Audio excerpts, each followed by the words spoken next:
is animals and plants.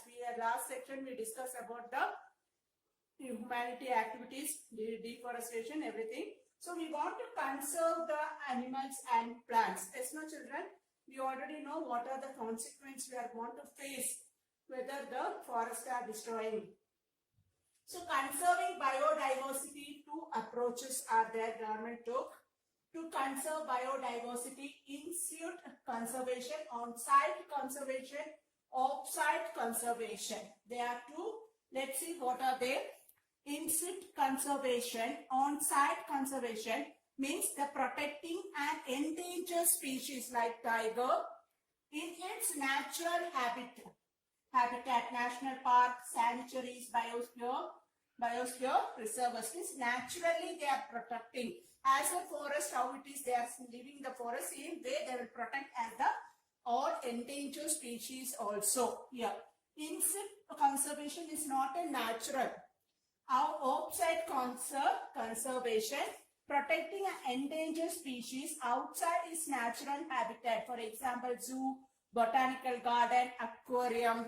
For example, I can give this example as your pets. How you are taking care of your pets at home. Same way, we are taking care of all the wild animals here. In the zoo, botanical garden means all the plants we are taking care.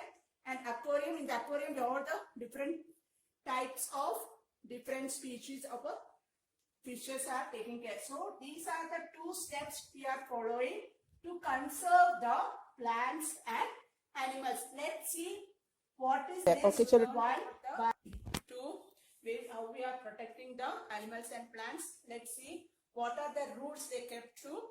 See, cultivation is prohibited in that area. We cannot go there and cultivate. Cultivation is not possible. The cultivation is prohibited. And grazing of animals is not allowed, and deforestation is prohibited. We cannot enter inside that wildlife sanctuaries or national park. We cannot cut the trees without other permission. With the permission also they will not allow children. So hunting is not prohibited, means we should not kill the animals. So these are the rules they kept according to the government. So let's see the national park. What is the difference between the national park and the wildlife sanctuaries? Both are one similarities we can see. Both are playing very important role. Same goal they are playing. Means they want to protect the endangered species. Means all the wildlife animals and plants. Let's see what is the national park. Area owned or protected under the national government for conservation of plants and animals. To protect the plants and animals, it is national park is under the national government. That's why they given the park national park. Let's, if you will think small park we are seeing around this, that also national park we can consider. No, see children, they have some rule. The minimum area should be 1000 hectare. More than 1000 hectare the area should be there. The visitors are allowed only for tourists. Like we want to go and see and come back. We cannot there. No other area. So areas owned and protected under national government for conservation of plants and animals.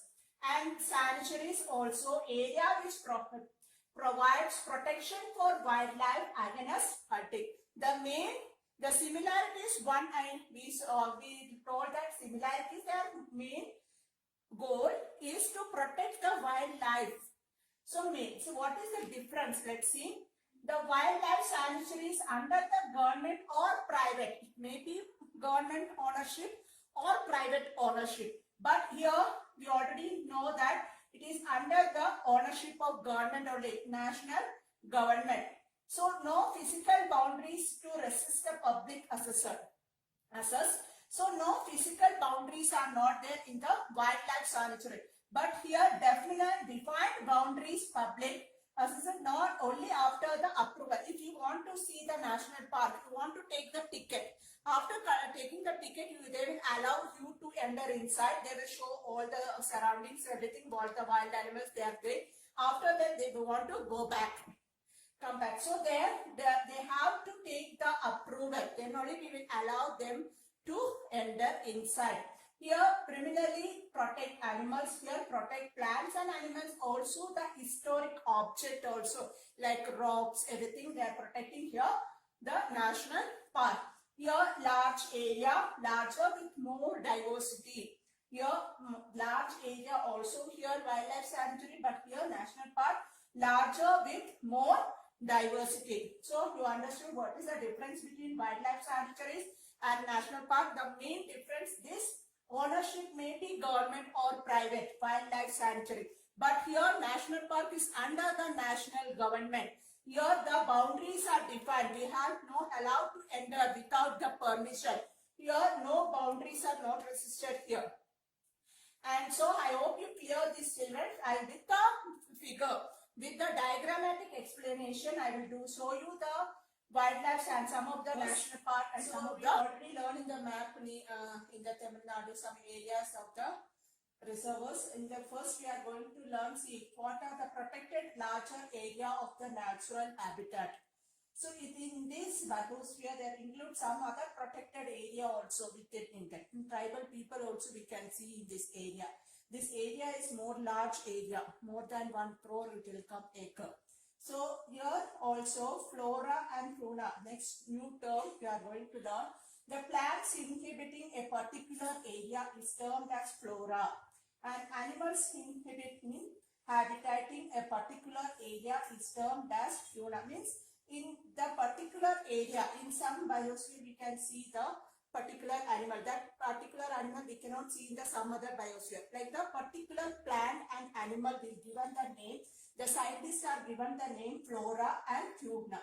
So flora means plants, typical plant, and fauna means typical animal. We can see in that area only. We cannot see that animal in some other area. So let's see for example. They are given endemic species. What do you mean by endemic species? Are those species of plant and animals which are found exclusively in a particular area. Let's see the example. If you are taking in the Panchamari Biosphere Reservoir, in the Panchamari we can see the endemic flora in this particular plant, wild mango tree. This wild mango tree we can see in this Panchamari Biosphere. We cannot see in the Nilagiri in the Tamil Nadu, that and all is not there. So next, flying squirrel is a giant flying squirrel.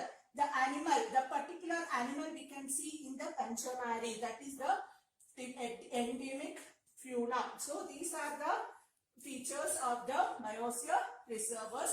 See, let's say once again, the protected larger areas of natural habitat, naturally beauty, included other protected area also in this. So many protected areas also there.